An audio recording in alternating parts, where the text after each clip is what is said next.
예전에 제가 성경 공부를 할 때 이런 질문들을 같이 성경 공부하는 분들과 나눈 적이 있습니다. 창세기부터 요한계시록까지 굉장히 많은 인물들과 사건들이 등장하지 않습니까? 그런 상황들 속에서 본인이 생각하는 가장 중요한 사건 세 가지를 꼽아보자면 뭐라고 생각하십니까?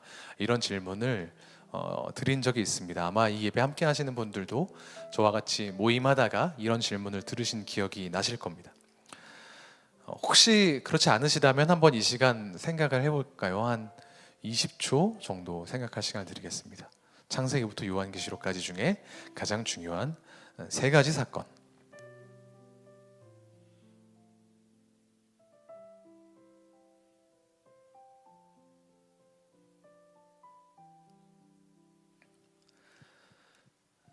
제가 여러 차례 여러 사람에게 이 질문을 드렸는데 꽤 다양한 답이 나왔습니다.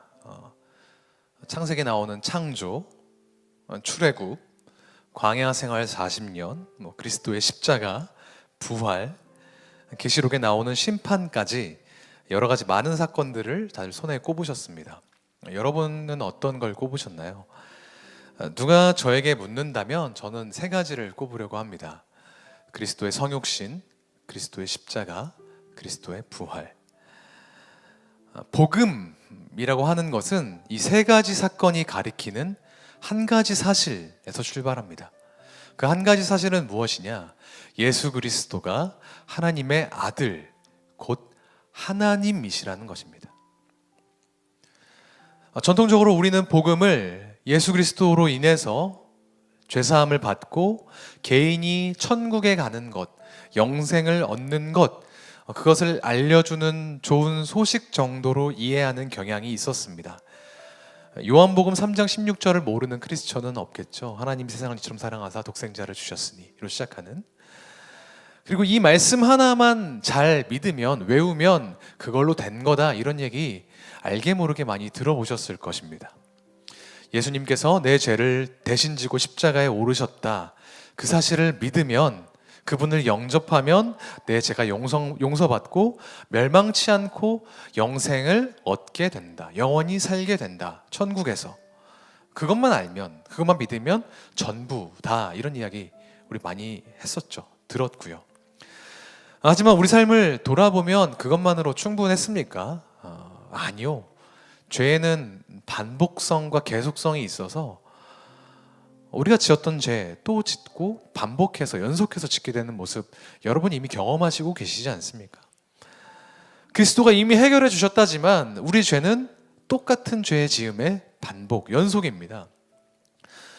우리 모두에게는 남에게 함부로 이야기하지 못하는 그런 부끄럽고 수치스러운 죄악들이 다 있지 않습니까?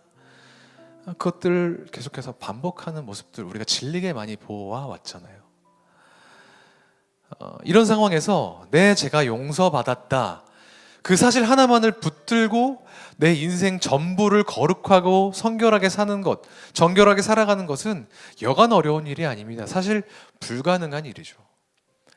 당연합니다. 어떻게 보면 복음은 당연히 그리스도의 십자가를 포괄하는 것이긴 하지만 내 죄가 용서받았다라는 안정감, 마음의 평안, 이른바 구원의 확신, 그것만을 주기 위해서 존재하는 것이 아니기 때문입니다. 그게 전부라고 생각하셨다면 조금 모르는 부분이 있으시는 거예요. 그럼 복음은 뭡니까? 복음의 궁극적인 목적지는 어디일까요? 요한복음 1장에서 사도 요한은 이렇게 말합니다. 요한복음 1장 18절인데요. 본래 하나님을 본 사람이 없으되, 이전에 하나님을 본 사람이 없었다는 거예요. 아버지 품속에 있는 독생하신 하나님이, 예수 그리스도를 말씀하시는 거죠. 이 하나님이 나타내셨느니라. 원래는 우리가 하나님을 볼 수가 없었지만 예수 그리스도를 통해서 비로소 우리가 하나님을 볼 수 있게 됐대요. 사도 요한은 요한 1서에서 비슷한 이야기를 또 바꿔서 얘기합니다. 예수께서 하나님의 아들이심을 믿는 자가 아니면 세상을 이기는 자가 누구냐라고 요한 1서 5장에서 이야기하고 있습니다. 하나님을 몸소 보여주신 그 예수 그리스도가 곧 하나님의 아들이시며 하나님과 동일 본질을 가지고 계신 하나님이시다라는 사실을 우리에게 알려주는 것이죠. 그 사실을 빼놓고 우리가 복음을 이야기할 수는 없는 노릇입니다. 그렇다면 이런 질문이 들 수 있어요.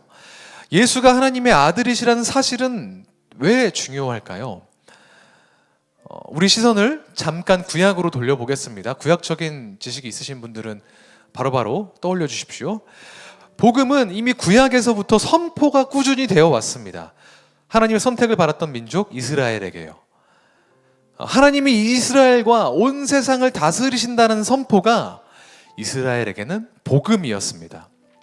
구약에서의 복음은 어떤 것이었냐면 고난이 끝나고 질병과 죽음이 종식되고 전쟁에서의 패배와 포로사이리로부터의 해방을 의미했습니다.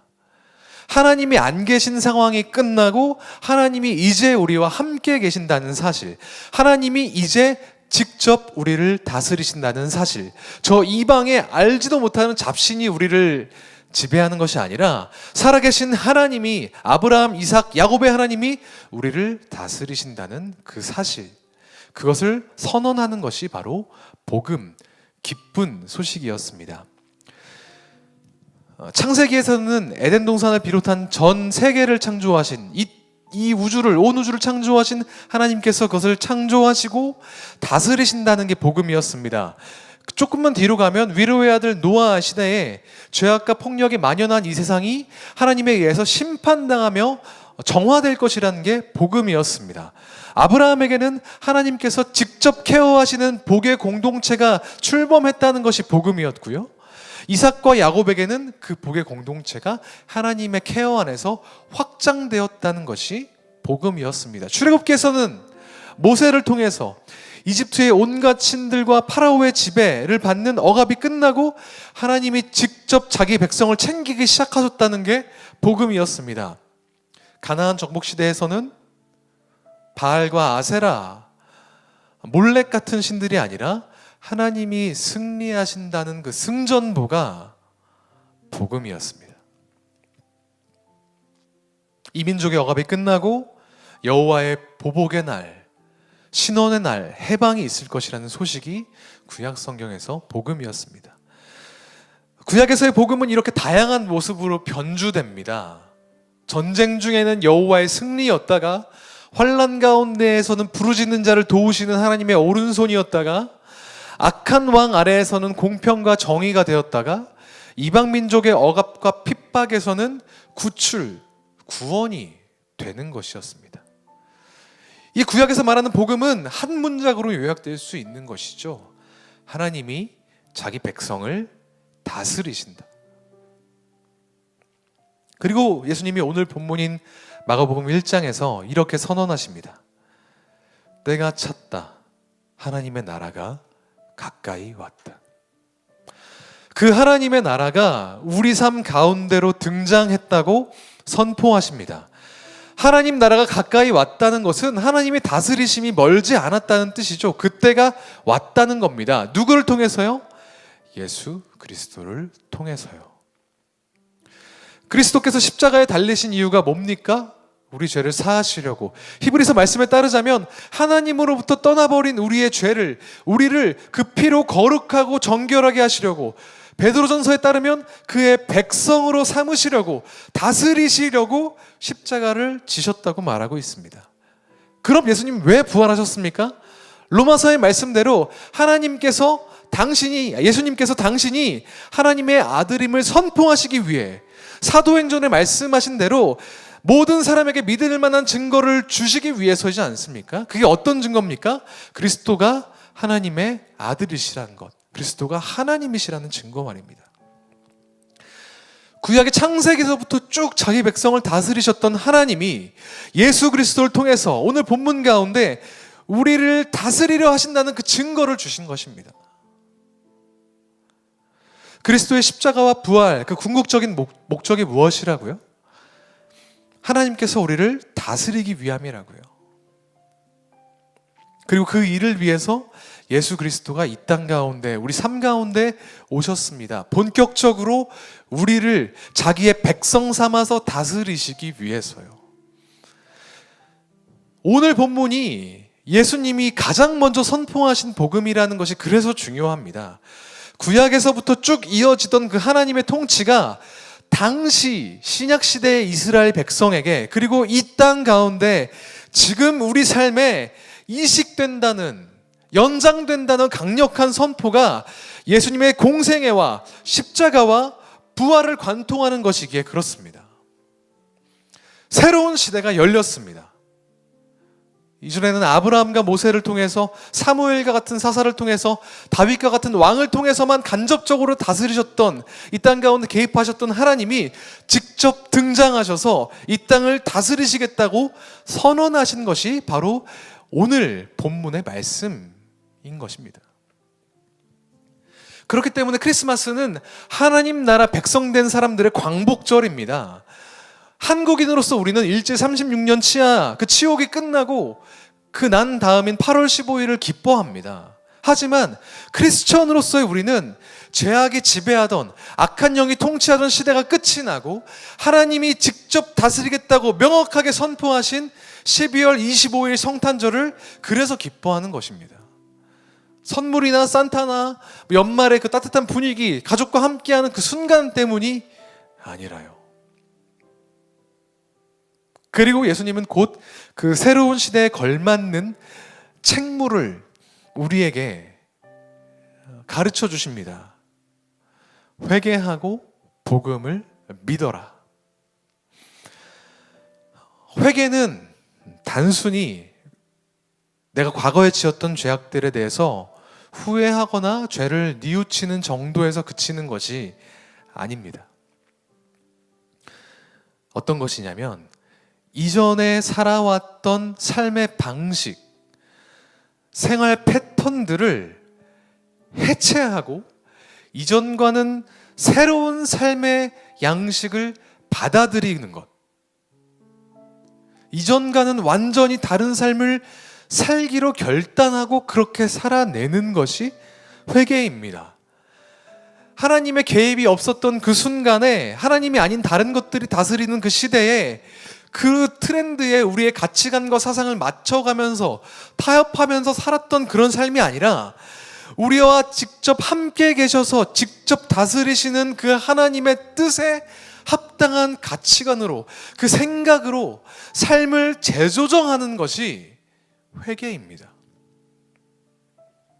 이 일련의 과정을 하나님을 주인으로 모시는 삶이라고 이야기하는 것입니다. 여러분께 묻죠. 여러분은 하나님을 주인으로 모시는 삶을 살고 계십니까? 회개하는 삶, 하나님 나라에 걸맞은 삶을 살고 계십니까?